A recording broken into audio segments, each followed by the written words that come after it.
आप लोगों के एडेनियम प्लांट में फ्लावर ना होने की प्रॉब्लम, कलियां ना खिल के गिर जाने की प्रॉब्लम, ग्रोथ ना होने की प्रॉब्लम, ये सब प्रॉब्लम की सोल्यूशन आज इस वीडियो में है। फ्रेंड, आज का वीडियो का टॉपिक है एडेनियम प्लांट की अप्रैल मंथ का कुछ जरूरी केयर। एडेनियम प्लांट को और दो नाम से जाना जाता है, डेजर्ट रोज और रेगिस्तान का रोज। रेगिस्तान से ये प्लांट जाना जाता है। एडेनियम प्लांट की उम्र बहुत लंबी होती है। ये प्लांट की डेथ ना के बराबर है। अगर ये प्लांट मरती है उसका कारण है फंगस। सही समय पर अगर ये फंगस दिखाई देती है तो प्लांट मरता नहीं है, और दिखाई नहीं देती तो प्लांट पूरी तरह मर जाती है। तो हम लोगों को कैसे चेक करना है ये प्लांट फंगस लगी है कि नहीं लगी है, यही आज इस वीडियो में मैं बताऊंगी आप लोगों को। ये वीडियो बिल्कुल स्किप मत कीजिएगा फ्रेंड।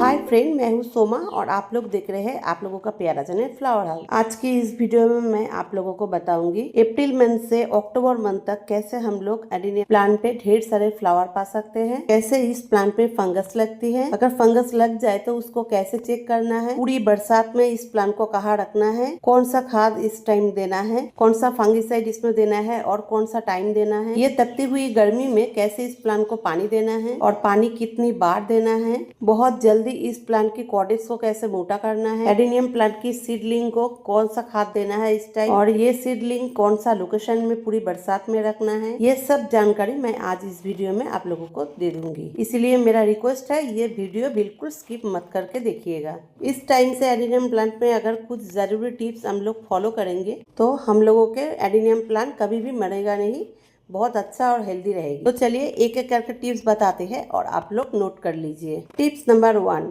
इस टाइम से अक्टूबर मंथ तक कैसे हम लोगों को पानी देना है एडेनियम प्लांट में। अभी के टाइम हमारे कलकत्ता में गर्मी है 40 डिग्री। अगर आप लोगों के प्लांट के सॉइल मिट्टी है तो हर दिन में एक टाइम आप लोगों को पानी देना है। मेरा जितना भी एडेनियम प्लांट है सैंड और सेंडर में है, इसमें 0% मिट्टी है। अभी के टाइम मेरे प्लांट में मैं एक बार ही पानी देती हूँ। गर्मी जब 45-46 डिग्री चला जाएगा तब मेरे प्लांट में मैं 2 बार पानी दे दूंगी। और जिन लोगों का प्लांट के सॉइल में मिट्टी मिला हुआ है उन लोगों को बोल रही हूँ, एक बार पानी देने के बाद जब दूसरी बार आप पानी देने जाएंगे तब सॉइल को चेक करना है। पॉट के साइड से 1 से 1.5 इंच तक गुड़ाई करके देख लीजिए। अगर भीतर में मॉइस्चर नहीं है तो आप लोग दोबारा पानी दे सकती है। और हर दिन सुबह पानी देते समय एडेनियम प्लांट को बहुत अच्छी तरह नहा देना है ताकि इसमें धूल मिट्टी ना जमा रहे और फंगस ना लगे।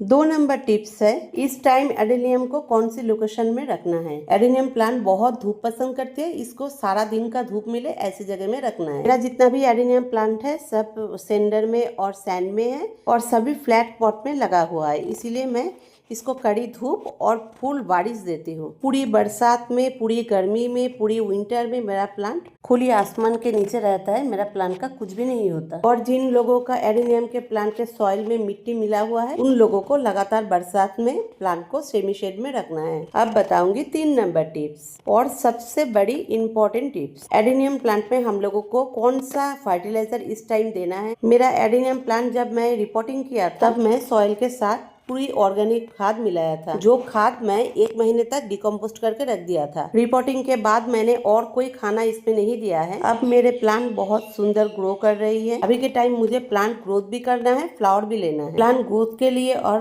फ्लावर के लिए कौन सा फर्टिलाइजर अभी के टाइम देना है ये मैं आज इस वीडियो में बताऊंगी। आप लोग देख सकते हैं कुछ कुछ प्लांट में मेरा बहुत सारे पत्ते आ गए हैं, ब्रांच निकल आए हैं, लेकिन कुछ प्लांट में ग्रोथ बहुत ही कम आया है। अगर आप लोगों के बगीचे के एडेनियम में ऐसा हो रहा है तो आप लोग घबराइएगा मत, इसका भी ट्रीटमेंट मेरे पास है। जिस प्लांट में ग्रोथ बहुत ही कम है उस प्लांट इस टाइम 19-19-19 या 20-20 बैलेंस एनपीके पर लीटर 3 ग्राम देके प्लांट के सॉइल में दे देना है। एडेनियम प्लांट की सिंगल वैरायटी में बहुत जल्दी ग्रोथ आ जाती है, लेकिन रोजी वैरायटी में ग्रोथ बहुत देर से आती है। इसलिए जिस प्लांट में ग्रोथ नहीं हुआ है उस टाइम ये बैलेंस एनपीके आप लोगों को हफ्ते में 1 दिन दे देना है। जब आप लोगों के प्लांट में ग्रोथ हो जाएगी तो आप लोगों को ये खाद बंद कर देना है। ये बैलेंस एनपीके में 19% नाइट्रोजन है, 19% फास्फोरस है, 19% पोटाश है। और हम लोगों के एडेनियम प्लांट फास्फोरस बहुत पसंद करती है और नाइट्रोजन हम लोगों के प्लांट ग्रोथ करने में मदद करती है। पोटाश सिर्फ फूल लाने में मदद नहीं करती है, पोटाश प्लांट को मजबूत भी करते हैं। इसीलिए इस टाइम इस बैलेंस एनपीके को स्किप बिल्कुल मत कीजिएगा। देखिए मेरे इस प्लांट में कोई ग्रोथ नहीं है, इसलिए मैंने इसमें 19-19-19 दे दिया था। देखिए एक एक ब्रांच से करीब 5 से 6 ब्रांच निकलने लगी है। बहुत ही छोटा प्लांट है ये मेरा, मैंने प्रूनिंग कर दिया था प्रूनिंग के टाइम, तो अभी के टाइम छोटा छोटा ब्रांच निकलने लगी है। तो अगर आप लोग बैलेंस एनपीके यूज करेंगे तो आपके प्लांट में भी ऐसा ही होगा। अब बारी है 4 नंबर टिप्स। हम लोगों के एडिनियम प्लांट में फंगस लगा है या नहीं लगा है ये कैसे चेक करें, क्योंकि एडिनियम प्लांट फंगस से मरती है, इसलिए इसको रोज चेक करना जरूरी है। अगर आप लोगों को रोज टाइम नहीं मिलता तो आप लोग हफ्ते में एक दिन चेक कीजिए। हर प्लांट की कॉर्डेक्स प्रेस करके देखना है। अगर कॉर्डेक्स नरम नरम हो गया है तो उसको नाखून से थोड़ा छील के देखिए फंगस लगा है या नहीं लगा है। छीलने के बाद अगर आप देखें कि आपके प्लांट के भी ग्रीन कलर है तो आप लोगों को समझ जाना है आपके प्लांट में फंगस नहीं लगा है, डिहाइड्रेशन हो गया है। और अगर भीतर में ब्राउन कलर दिखाई दे तो आप लोगों को समझ जाना है आपके प्लांट में फंगस लगा है। उस प्लांट को तुरंत सॉइल से उठा के फंगस लगा हुआ पोर्शन काट देना है और काट के फंगिसाइड लगा देना है। और अगर प्लांट में डिहाइड्रेशन हो गया है तो उस प्लांट को आप एक बार नहीं 2 बार पानी दे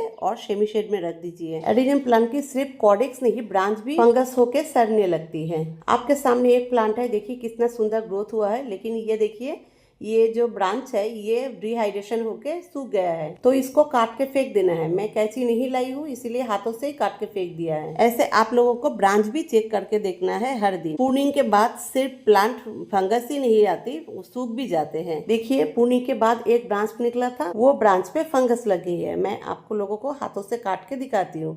देखिए पूरा काला और ब्राउन हो गया है। अगर हम लोग ये ब्रांच चेक नहीं करते तो पूरा प्लांट मर जाती। ये ब्रांच तब तक काटना है जब तक इसका ग्रीन कलर ना आ जाए। तो मैं नाखून से थोड़ा देख लेती हूँ इस प्लांट में कितना तक सड़ गया है। आप लोगों को भी ठीक ऐसे ही करना है। कोशिश कीजिएगा आपके एडिनियम प्लांट कैंची या ब्लेड से काटा जाए। देखिए पूरा ग्रीन कलर निकल आया है। मैंने सही समय चेक किया इसीलिए ये प्लांट मेरा जिंदा हो गया है। अगर मैं चेक नहीं करती तो ये प्लांट थोड़ा थोड़ा करके पूरा नीचे तक चला जाता फंगस। इसीलिए बोल रही हूँ आप लोगों को हफ्ते में एक दिन चेक करना ही करना है। अब ये ब्रांच के काटा हुआ पोर्शन में फंगिसाइड लगा देना है। मेरा जितना भी प्लांट है सब प्लांट में 80% प्लांट पे ग्रोथ आ गई है, क्योंकि मैं इस प्लांट में पूरा ऑर्गेनिक फर्टिलाइजर दे दिया था रिपोर्टिंग के टाइम। जो फर्टिलाइजर में पोटाश नहीं था लेकिन फॉस्फोरस और नाइट्रोजन बहुत सारे थे, और एडिनियम प्लांट की ग्रोथ के लिए फॉस्फोरस और नाइट्रोजन की बहुत जरूरत है। मेरा प्लांट सब फ्लैट पॉट में लगा हुआ है, इसीलिए इस प्लांट में पानी भी जमा कम रहता है। मेरा कुछ प्लांट में फ्लावर आ भी चुके हैं और कुछ प्लांट में कलियां भर चुके हैं।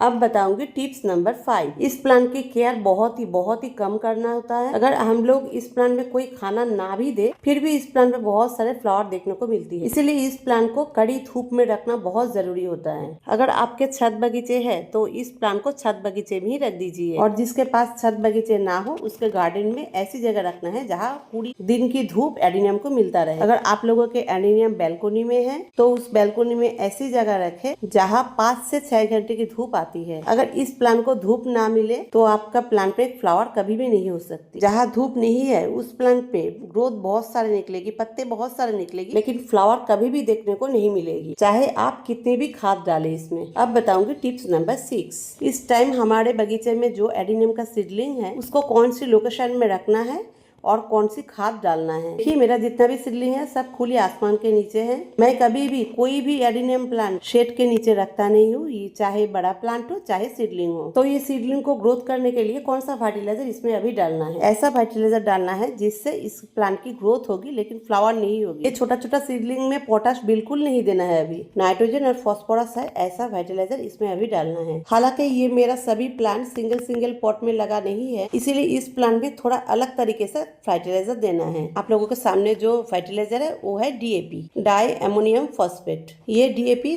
चारों तरफ से थोड़ा थोड़ा करके फैला देना है। ठीक ऐसा देना है जैसे एक एक प्लांट में 2 या 3 दाना मिले। अब इसमें और एक खाना दे देना है, ये है सीवीड। ये सीवीड ग्रैन्युअल ये भी थोड़ा थोड़ा करके फैला देना है। सीवीड ऑर्गेनिक है, थोड़ा ज्यादा भी हो जाए तो प्लांट में कोई हानिकारक नहीं होती। अगर आप लोगों के सीडलिंग सिंगल पॉट में है तो एक एक पॉट में 3 से 4 दाना DAP दे देना है। इससे ज्यादा DAP देने से प्लांट मर जाते हैं। DAP बहुत हानिकारक होती है। और सीवीड एक एक प्लांट में 1.5 ग्राम करके दे दीजिए। ठीक ऐसे आप लोगों के जो सीडलिंग है एडेनियम की उसमें ये फर्टिलाइजर दे दीजिए। हालांकि मेरा जितना भी सीडलिंग है सब खुली आसमान के नीचे है, इसीलिए इसको कड़ी धूप भी मिलती है और फुल बारिश भी मिलती है। एडेनियम में लगा हुआ है, इसमें 1% भी सॉइल नहीं है। अब बताऊंगी टिप्स नंबर 7। अभी इस टाइम अप्रैल मंथ में जो प्लांट यहाँ जितना भी सीडलिंग मेरा लगा हुआ है उस प्लांट में अभी के टाइम कौन से फर्टिलाइजर देना है कि अप्रैल मंथ से नवंबर मंथ तक हम लोगों को एडेनियम प्लांट में भरपूर मात्रा में फ्लावर मिलती रहे। आप लोगों के सामने कुछ फर्टिलाइजर रखा हुआ है, एक एक करके मैं आप लोगों को बताती हूँ। पहला जो है वो है DAP डाई अमोनियम फॉस्फेट, ये है 2 चम्मच। मेरे पास एक टेबल चम्मच है, उस चम्मच से भर के मैं 2 चम्मच ले लिया है। 2 नंबर फर्टिलाइजर है मैग्नीशियम सल्फेट, ये भी भर के मैंने 2 चम्मच ले लिया है। 3 नंबर जो फर्टिलाइजर है वो है सीवीड, वो लिया है 1.5 चम्मच। 4 नंबर फर्टिलाइजर है गोबर की खाद, सड़ा हुआ गोबर की खाद मेरे घर पे बनाया हुआ है। 5 नंबर लिया है 0050 NPK, ये भी 2 चम्मच ले लिया है। 6 नंबर है फंगिसाइड रेडोमिल गोल्ड है, ये लिया है 1 चम्मच। और जो लास्ट फर्टिलाइजर है वो है रेक्सोलिन माइक्रोन्यूट्रिएंट, ये लिया है मैंने 1.5 चम्मच। अगर आप लोगों के पास माइक्रोन्यूट्रिएंट रेक्सोलिन नहीं है तो आप लोग एग्रोविन मैक्स या बाजार में कोई भी माइक्रोन्यूट्रिएंट दे सकती है। मेरे पास रेक्सोलिन है, मैंने दे दिया है। ये पूरी वर्ल्ड का नंबर 1 माइक्रोन्यूट्रिएंट है। ये सब अच्छी तरह से मिक्स कर लेना है, थोड़ा टाइम लेके, हड़बड़ी में नहीं मिलाना है। अब आप लोगों के मन में क्वेश्चन होगी कि इतना सारा फर्टिलाइजर मैंने क्यों लिया है, ये भी मैं इस वीडियो में आप लोगों को बता देती हूँ, आप लोग नोट कर लीजिए। मैंने DAP दिया है, इसमें भरपूर मात्रा में फॉस्फोरस है और एमोनियम है।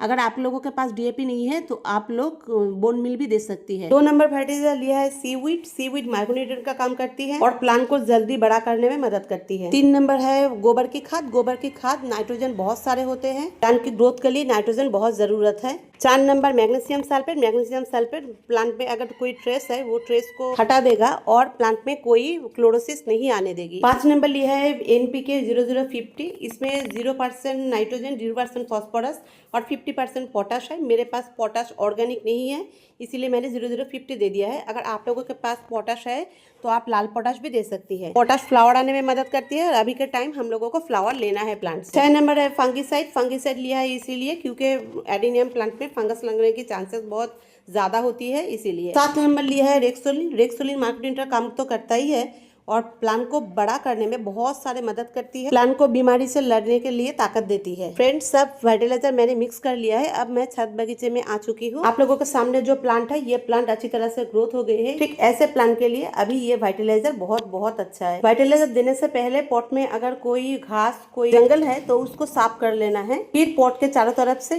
थोड़ा सा गुड़ाई कर लेना है। मेरा सॉइल इतना बुड़बुड़ा है, इतना हल्का है, अच्छी तरह से बहुत ही आसानी से गुड़ाई हो जा रहा है। इस साइज का प्लॉट में मुझे कितना फर्टिलाइजर देना है, देखिए इस साइज पॉट के लिए मैं 1.5 चम्मच फर्टिलाइजर दे दूंगी। जो फर्टिलाइजर मैंने मिक्स किया है इसमें केमिकल फर्टिलाइजर भी है, ऑर्गेनिक फर्टिलाइजर भी है। देखिए प्लांट में फर्टिलाइजर कैसे यूज करना है। पहले 1 चम्मच मैं चारों तरफ से दे देती हूँ, क्योंकि मेरा फ्लैट पॉट है, इसमें सॉइल बहुत ही कम है, इसलिए इसमें फर्टिलाइजर बहुत ज्यादा देने की जरूरत नहीं है। ये देखिए ये और हाफ चम्मच मैंने ले लिया है।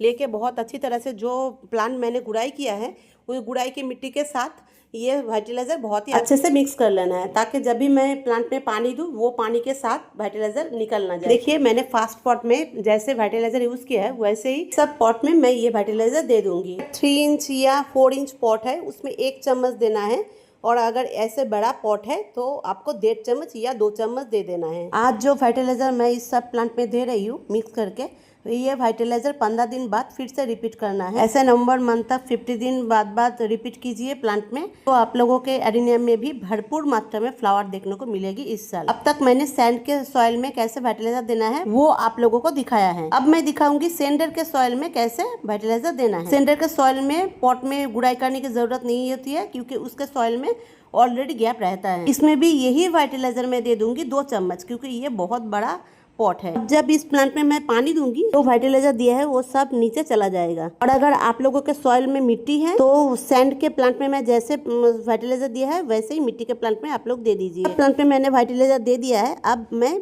थोड़ा थोड़ा करके सब प्लांट पे पानी दे दूंगी। क्योंकि मेरा फ्लैट पॉट है इसीलिए बहुत ज्यादा पानी एक बार से नहीं देना है, धीरे धीरे पानी डालना है। अगर एक बार से डालूंगी तो सॉइल और फर्टिलाइजर दोनों पॉट से निकल के बाहर चला जाएगा। अगर आप लोगों के पास पाइप या शावरिंग करने की कोई चीज है, तो उससे एडिनियम प्लांट में पानी दे दीजिए, सबसे अच्छा होगा। मेरा ये आज का वीडियो अगर आप लोगों को अच्छा लगे तो लाइक शेयर सब्सक्राइब जरूर कर दीजिएगा। पास वाले जो बेल आइकन है उसमें ऑल पे प्रेस कर दीजिएगा, ताकि मैं जब भी नया नया वीडियो डालूं तो आप लोगों के पास नोटिफिकेशन सबसे पहले चला जाए। अब बताऊंगी 8 नंबर टिप्स और आखिरी टिप्स। ग्राफ्टिंग वाले प्लांट में अगर ग्राफ्टिंग के नीचे से कोई ब्रांच निकले तो वो ब्रांच काट देना है, नहीं रखना है प्लांट में। अगर आप लोग वो ब्रांच रख देंगे तो ग्राफ्टिंग के ऊपर से आपका प्लांट ग्रोथ नहीं होगी। देखिए इस प्लांट पे ग्रोथ बहुत ज्यादा नहीं है, क्योंकि मैं ध्यान नहीं दिया था, इसीलिए ये ब्रांच थोड़ा बड़ा हो गई थी। इस वीडियो में मैं जितना भी इंफॉर्मेशन दिया आप लोगों को, अगर ये सब आप लोग फॉलो करेंगे, आपके प्लांट पे बहुत सारे फ्लावर देखने को मिलेगी, ब्रांच भी बहुत सारे आएगी, और सबसे बड़ी बात आपका प्लांट मरेगा नहीं।